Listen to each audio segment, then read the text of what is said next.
अब जो तस्वीरें हम आपको दिखाने जा रहे हैं वो हैरान करने वाली है। नेपाल के कोसी बैराज की ये तस्वीरें तबाही मचाने वाली हैं। और बैराज से पानी की स्पीड देखकर के और पुल पर चीख पुकार मच गई। किस तरीके से लोग परेशान हुए इस रिपोर्ट में देखिए।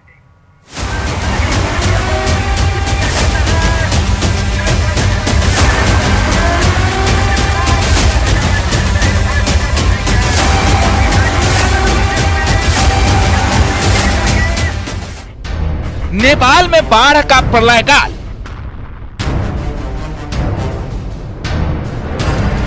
जल तांडव से नेपाल में हाहाकार। नेपाल में बाढ़ से 200 से ज्यादा मौत।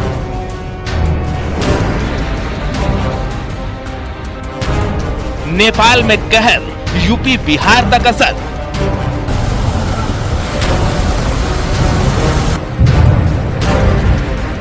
यह है नेपाल का कोसी बैराज। इस भयानक तस्वीर और लहरों की गर्जना से अंदाजा लगा सकते हैं कि नेपाल में मंजर कैसा होगा, कैसी तबाही मची होगी।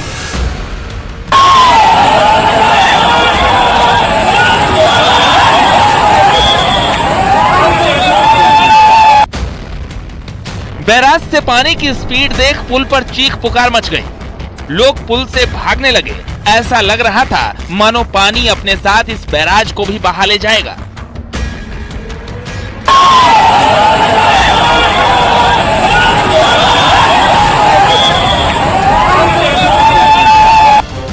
कोसी के इसी पानी की वजह से नेपाल में प्रलय जैसी स्थिति है।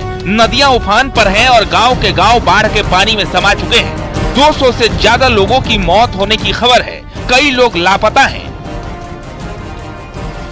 नेपाल में आई तबाही का असर बिहार से यूपी तक हो रहा है। यूपी के तराई और पूर्वांचल के इलाकों में नदियां उफान पर हैं। गोरखपुर में घाघरा नदी का जलस्तर एक बार फिर बढ़ चुका है। गोरखपुर से होकर बहने वाली सभी नदियां इस वक्त उफान पे हैं। अभी कुछ दिनों पहले ही वो खतरे के निशान से नीचे गई थी, लेकिन अब एक बार फिर से वो सारी नदियां चढ़ाव की तरफ हैं। इस वक्त आप घाघरा के रफ्तार को देखिए और उस रफ्तार में लगातार बढ़ोतरी हो रही है। जितनी बारिश नेपाल में हुई है, अगर वो पूरा पानी इस साइड में आता है तो पूर्वांचल के कई जिले, साथ ही तराई बेल्ट के कई जिले इससे प्रभावित होंगे। नेपाल से छोड़े गए पानी से लखीमपुर खीरी से होकर गुजरने वाली शारदा, घाघरा और सुहेली नदी ने रौद्र रूप धारण कर लिया है। शारदा नदी खतरे के निशान के ऊपर बह रही है और उसके पानी से निघासन पलिया के 20 गांवों का संपर्क टूट चुका है। लखीमपुर खीरी के पलिया तहसील के शारदा पुल के पास खड़े हैं। आप मेरे पीछे वीडियो लोग देख सकते हैं। शारदा पुल इस समय खतरे के निशान से ऊपर चल रही है। बस को लेकर शारदा नदी ने पलिया और आपके निघासन 2 तहसीलों में तबाही मचा रखी है। लगभग 1 लाख से अधिक की आबादी प्रभावित इस पानी से। बाढ़ चारों तरफ फैली हुई है। पलिया कस्बा टापू बन गया। आप देख सकते हैं कि पूरी तरीके से जो रेलवे का पुल है, जो ये सड़क मार्ग का पुल है, जो बिल्कुल पुल को ऊपर छूने को आमादा है बाढ़ का पानी। खतरे के निशान से लगभग 20 सेंटीमीटर ऊपर इस समय नदी शारदा बह रही है। अपने विकराल रूप में लगातार पानी का डिस्चार्ज बढ़ता जा रहा है और नेपाल के से जो नदियां आ रही है उनका पानी भी डाइवर्ट होकर इसी नदी में आ रहा है, जिससे लेकर ये जो नदी है बिल्कुल उफान पे है, रौद्र रूप में है। लगातार नदी का उफान बढ़ता जा रहा है।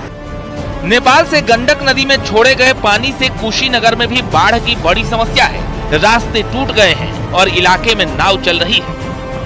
कुशीनगर जिले के खड्डा तहसील के लगभग आधा दर्जन गांव ऐसे हैं जिनका संपर्क जिले के अन्य हिस्सों से कट गया है। आप देख सकते हैं कि इन गांव में जाने वाले रास्ते हैं, जो रास्तों में पानी भर गया है।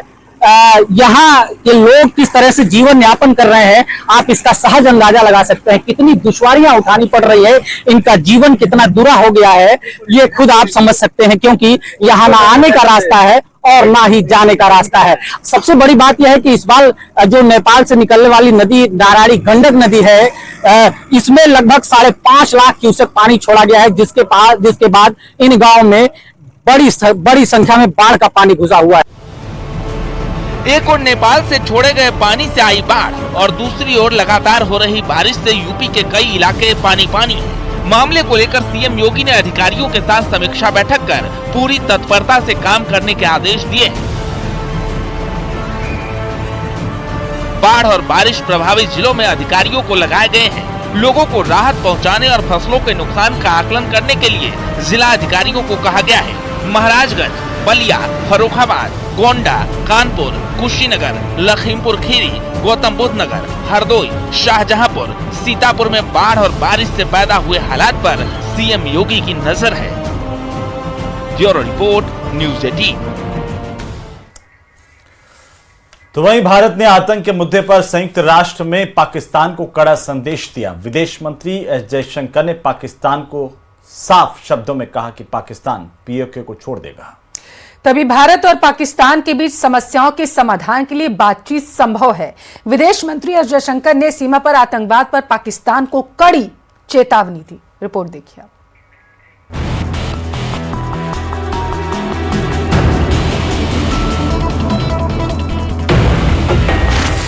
India is seizing Kashmiri lands and properties and settling outsiders into occupied Jammu and Kashmir. Pakistan has long employed cross-border terrorism as a weapon against its neighbors. आतंक के मुद्दे पर संयुक्त राष्ट्र में पाकिस्तान को दुनिया के सामने भारत ने साफ संदेश दिया है।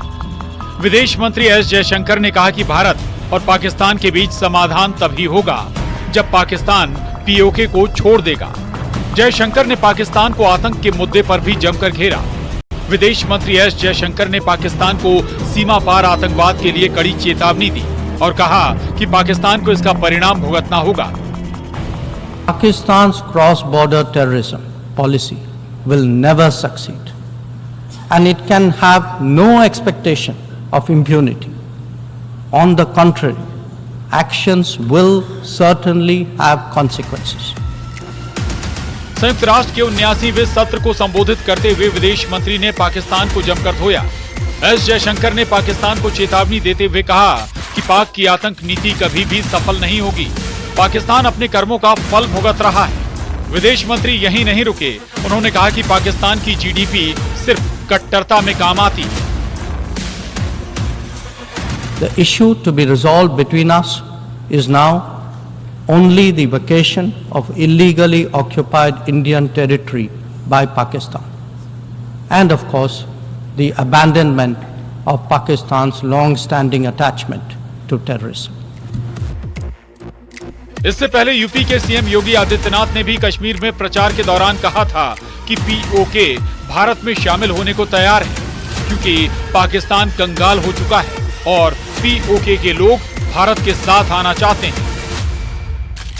पाक अधिकृत कश्मीर भी फिर कश्मीर का ही पार्ट होने वाला है, जम्मू कश्मीर का ही भाग होने वाला है। और यही तो हलचल है पाकिस्तान में। वे अपने लोकतंत्र को बचा नहीं पाए। उनको अपने लोकतंत्र को बचाने के लिए मशक्कत करनी पड़ रही है, और मशक्कत करते करते आज पाकिस्तान इस स्थिति में पहुंच गया है। और चलिए इसी के साथ फिलहाल के लिए इस बुलेटिन बस इतना ही। यहाँ रुकेंगे एक छोटे से ब्रेक के लिए। नमस्कार।